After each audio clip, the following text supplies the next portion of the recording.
Hello everyone, and welcome to my shop.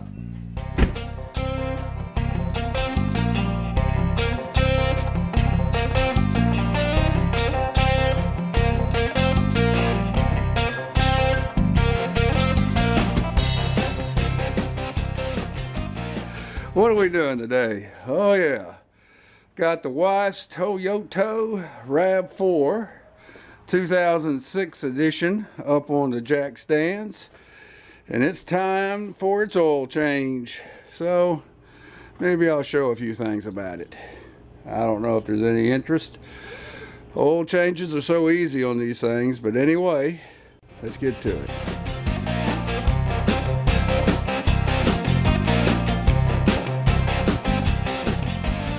All right, we're underneath this Toyota. It's got the 4-cylinder inline engine, and we're about to break loose the let me see, righty tighty. Yeah, I was going the right way. Oh, there we go. Now I don't know about you all, but I can hardly ever drain one of these things without getting all everywhere. Let's see if I can break that habit today. There we go. All right. So anyway, we got him. Well, I got some a little bit on my hand, and I didn't bring a rag down here. Isn't that special? All right. Well, they hide the oil filter up here. So I've got this wrench that fits on it. Yeah. Okay. And I use my 3/8 inch drive ratchet to get it. So I'll be right back. All right, here's my oil filter wrench. I usually like to use channel locks, these big set, but I don't have them. Let's see if I tried to use my stand also for this, and I couldn't get it aimed right. And I may not be able to do this one. Oh yeah, it broke loose. Okay. All right, get it fair. All right, so let's see. Move that light a little bit. Well, we'll let him drain. Okay, he's broke loose. I can pull him off with my hand. So far, I'm betting pretty good on making a mess. Or should I say not making a mess. Now, what did I do with my rag? Isn't that something? And doing this handheld, I'm just all over the place. So, the oil pan's still dripping. This is... oh, he's about done leaking, so let's pull him down. Tell you what, these are about the smallest oil filters I've ever seen go on a car. I mean, they're tiny little things. Look at that thing. I mean, it's small. All right, down there. All right. Well, I'm gonna sit in here for a moment. All right, I need to go get a filter. All right, I guess you can probably tell by the name on this oil where I purchased this from. I just got a standard perlator oil filter. You read it on the back here, it states that it's good for 5,000 miles. It doesn't say what it's microns or anything, but they sell two versions more expensive than this, and since I changed this her car at 5,000 mile intervals, that's good. That's fine enough. And look here, we're making sure the holes are different. They're bigger in that wicks. That's a wicks that I pulled off, and this one's got smaller holes. So I hope that doesn't cause a problem, but I don't think it will. The oil, according to the counter guy, he said that this is their store brand, that it is bottled. It's actually Valvoline oil, which I like Valvoline myself. I've had good luck out of Valvoline. And so if that's actually true, then that's pretty good, because this, this 5-gallon jug, 5W20, that's what I'm running in her car, in her engine, that this was almost half the price of the Valvoline high mileage oil, standard oil now, not, you know, not synthetic or semi sin, but straight dyno oil was, well, it wasn't quite double, but it was well over $12 more for the same jug. And it's probably the same oil. So, you know, do the math and go from there. What I like to do, this filter actually goes up on the engine straight, you know, like this. Doesn't turn sideways or anything like that. So I like to fill the filter myself before I install it. So I'm just going to go ahead and fill this filter up. And it just gets the oil circulating a lot faster. Okay, there you go, topped off. It just circulates. Then, you know, put a little light coating on the gasket. It helps it seal. Dry rubber gaskets, they'll okay, I work that down in there. They won't seal as well. And before you know it, you got yourself a leaking oil oil filter. And if you don't catch it in time, well, then you may have an engine that is blowed up, that is gone. What's the word some of our friends from across the pond say? Kaput. So anyway, let's get that over there and get it installed. Okay, I'm back underneath. I'm wanting to kind of show the where the oil filter goes. And it looks good. See, there's some little bit of oil coating. What I want to do is I want to kind of rub that around. And, you know, that old oil ain't going to hurt anything. All right. Now I'm going to need two hands. Well, you know what? That's kind of dirty. I'm going to wipe that off. I got plenty of oil on the filter. I'm going to need two hands to get that filter on. So, and also I want to point out, you don't use a wrench to tighten it up. You use you just do it as hand tight as you can get it. So I'll be right back. All right, he's up there and he's as hand tight as I can get him. I use a rag to help get a grip. And I'm gonna write on the bottom of that the date that I've changed that. Okay. And we're still kind of dripping a little bit out of our oil pan. So, but I'm going to go ahead and the screw, I held too close. There is a kind of I don't know if that's rubber, or there is a gasket of such material that goes on him. And see, he's still dripping, but I'm gonna go ahead and start him anyway. A lot of times I'll rub that, wipe it off. And you know what? That's what I'm gonna do this time, because who knows what that stuff's carried out with it. All right. Okay. All right. Now I'll get it back on there. All right. Now when you go to tighten that up, you don't need to be a gorilla. And there's my rag got in the oil. So sheesh, I can't never do this without making a mess. Man, oh man. Anyway,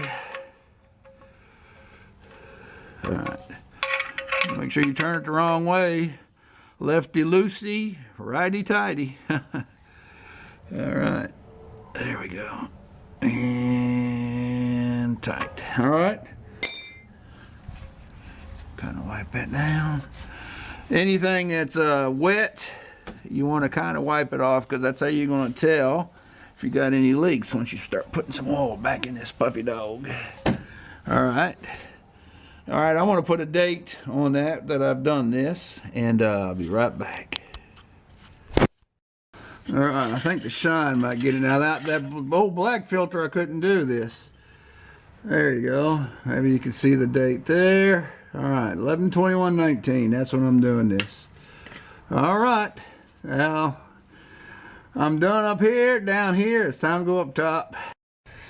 All right, that's as tall as my stand goes. I've got the cars on ramps, so I won't be able to accurately test how much or measure how much oil I'm putting in it. I just know from experience now, since I filled the oil filter, I'm going to put, takes a little over 4 quarts. Now, so I know I'm going to pour some oil in here, close to the 4 quarts, and then I'll hold off from there because I'll wait till I get it on level ground to get the correct oil measurement.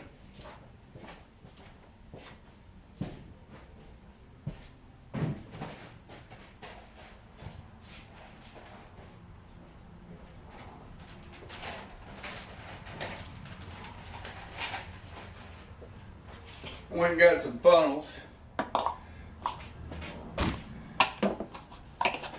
See, actually, it's real not conducive to the funnel so much because it's directly over the overhead cam.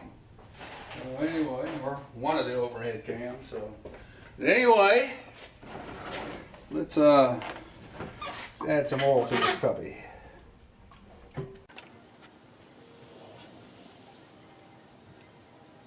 The engine's not been, I mean, it's not a leaker. It's never run hot. The only time it's given us trouble was on a trip to Nashville, which is about alright, that's about all I'm going to put in. That's good enough for this. Nashville, it's about a 3-hour, 150-mile run from here. About halfway coming back, we had to go to a funeral. The alternator went out, and it ends up that this has got one of those, what they call a smart alternator, and that it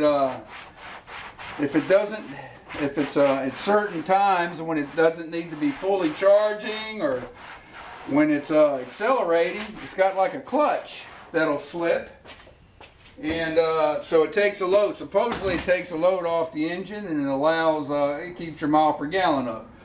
Well, that clutch part went out, you know, and when it went out, it I guess a bearing in the alternator, the stator crashed into the windings, and wow, we were just able to make it to an auto parts store, and there just happened to be a of course we were all in 3-piece suits and all that good stuff, you know, because it was a pretty good family member funeral, and so I wasn't dressed to do any mechanicking, and they had a traveling guy that come over there and put the alternator on, and all for a pretty decent price. So I think the good Lord was looking out after us that day, and but that's been the only time that this has really broke down.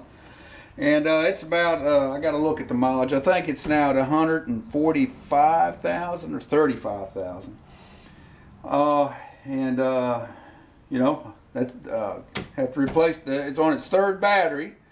It goes through some batteries. Of course, it's 2006. That's what, and we bought it new. Bing, bing, bing. Man, 13 years. Yeah. So yeah, it's about 13 years. We're actually thinking about trading this dude. And we had for her, we had a Toyota before that I didn't like, but the thing, I didn't like to drive it, I should say, because it didn't fit me good at all. It was a little Corolla. She loved it. She loves a little tiny car, and this is SUVs are so handy, especially for a person that likes to shop, like my wife, and you know, she grocery shops and everything, and you can just open that back door and load stuff. Good, no corrosion, that's good. And ground cable.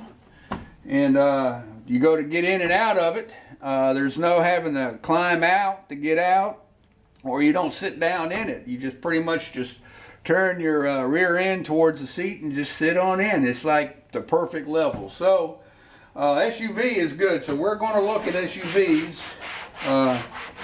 I don't know if we're going to go new, or if we're going to get something that's got a few years on it, or a year, or a few more. And you know, at our age, we're thinking, you know, this is probably the last new car we'll get, but you never say never. And my main truck, my F-150, it's a '98. knock on wood, it just went 158,000 on it, I believe, somewhere around in there, and it's not giving me any trouble either. Oddly enough, the alternator went out on it. You know. Oh, and I had to change the fuel pump out on it, but you know. Anyway, you know, you keep them maintained, and you ought to be good. I don't know if we can see this, but the radiator level's good. That's that permanent Toyota type antifreeze. And this automatic transmission has a dipstick. Now I understand the later models you can't even check, or you have some kind of crazy way to check them with a special kind of plug that goes in the pan. So anyway, let's take a quick look underneath here. I've got at least 4 quarts of oil in it. I'm letting that funnel drain some, and let's see if we see any leaking. If we don't, this puppy's going to start and come down off the jack stands. There's the oil filter, looks good. There's the drain plug, looks good. You know, everything, a lot of stuff about this is pretty good. Now she's bottomed this little plastic, I really don't want to call it a skid plate because it's plastic, but I got me a tie wrap there holding it up because she busted out the little plastic rivet that held it by going over a bumper stop or something, you know. But anyway, or it could have been a speed bump, hard to say. Anyway, we're going to start this puppy up, and we're going to get him down off them jack stands, and I'll move him back here. Well, I'll tell you what, I'll be right. Yeah, I'm in short sleeves here in November 21st. It's kind of warmed up, but I'll be wanting my jacket, my sweater back on shortly.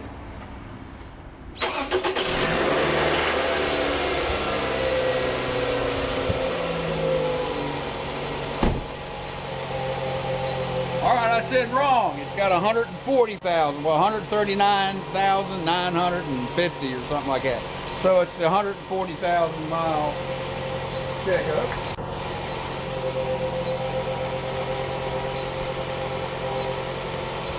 Sounds good. Let's take him down off the stand. I got confidence that oil filter is good.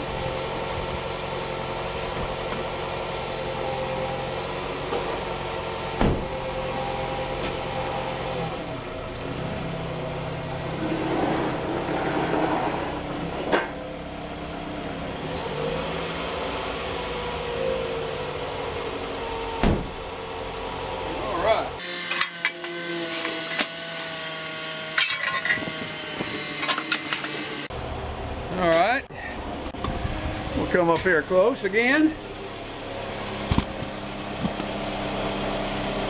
can see it's I almost hate to trade it in, to tell you the truth.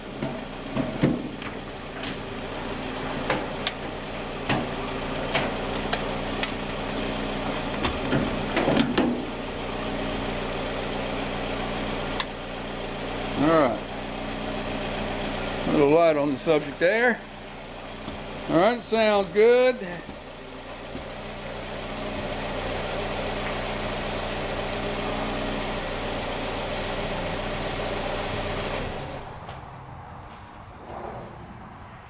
And we'll give it a moment to let all the oil drain back down, and I'm sure it's going to take some more, because it generally takes pretty much close to all that 5 quart oil.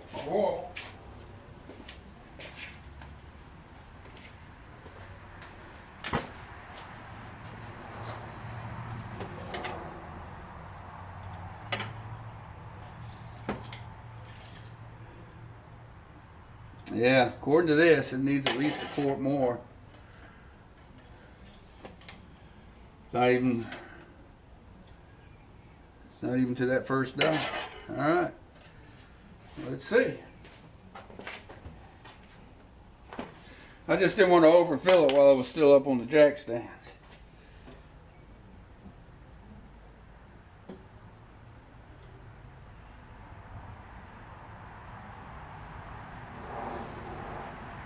Kind of hard to guesstimate a quart. Let's see.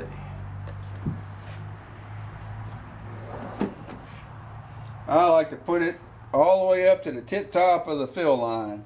So, anyway.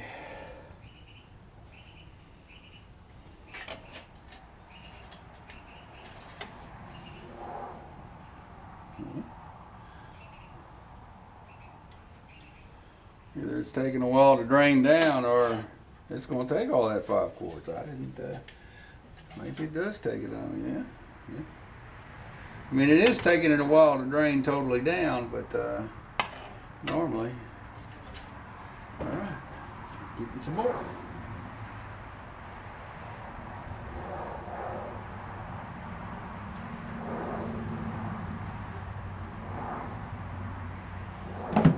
We'll give it a moment or two.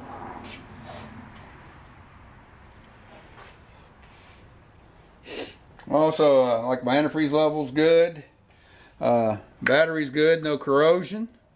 The air filter's not due for changing yet. And what I do is I keep I go by the book as far as the scheduled maintenance. Just a hair more. This would be acceptable because it's near the top. It's almost to the upper dot. I don't know if you can see that. We'll bring it over there. See that dot right here? That's the upper limit. There's the add mark if it's below that. So anywhere in between these 2 dots is good. I like to put it at the top. That's just me. At the very top. So, and that's going to pretty much take every bit of this. Either they didn't give me 5, either there's not 5 true quarts in this thing, or this thing all of a sudden, maybe it's leaking. Maybe I better look underneath here. Feel it. Let's see. Nope, nothing down there. So anyway, well, did every bit of that come out of there? Makes me wonder, is there really 5 quarts in there? Because normally, if I put a full 5 quarts of oil in this engine here, because I've done pretty much, I've actually taken it to a few oil change places when I was lazy, but on the whole, I do all my own oil changes. That way I get a chance to look it over, because this is the wife's car. I drive it on Sundays, and if we go anywhere, I'll drive it sometimes. But normally, I don't have much interaction with this car. And anyway, that should have drained all the way down. All right, that's it. 5 full quarts. What do we got? Right there, right on the very. Let me see if that's even visible. It's right there. It's right at the very upper mark. Well, let's double check that. 5 quarts, ain't that something? Huh. Is CarQuest getting over on us? Yeah, I mean, normally, if I put 5 quarts in here, it would be over that. Oh well. It's one of those things that makes you go,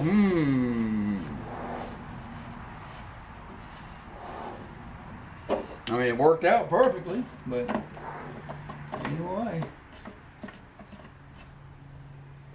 So there you go. And so we got the oil. Antifreeze looks good. Battery connections look good. The belt, I had it replaced when I did had the alternator done. So he's good. There's not a whole lot more to really check under here. I guess we could pop that air cleaner and just take a gander and see what we got. All right.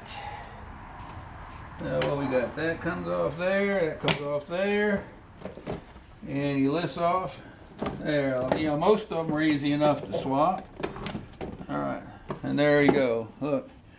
He's got a lot of life. Now, I've been told that you ought not to blow filters out. That if they're that dirty, you change them. But then I see people like farmers that use those real expensive filters on their combines. They'll clean theirs out.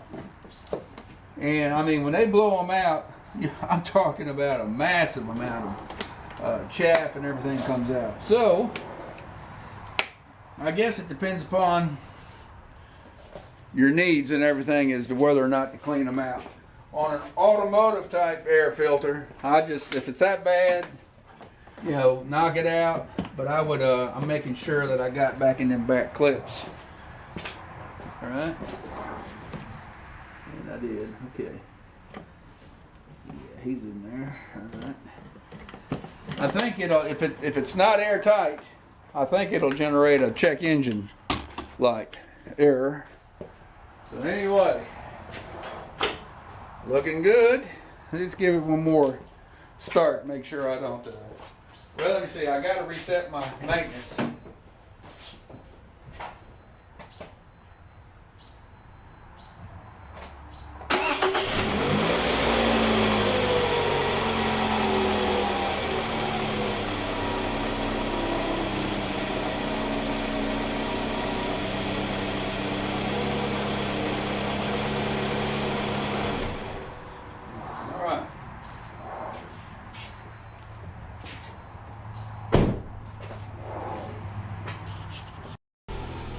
I hope I was recording when I did that. But anyway, the only thing flashing is my seat belt. Engine sounds good. All the other fluids tested good. All right, we're good to go.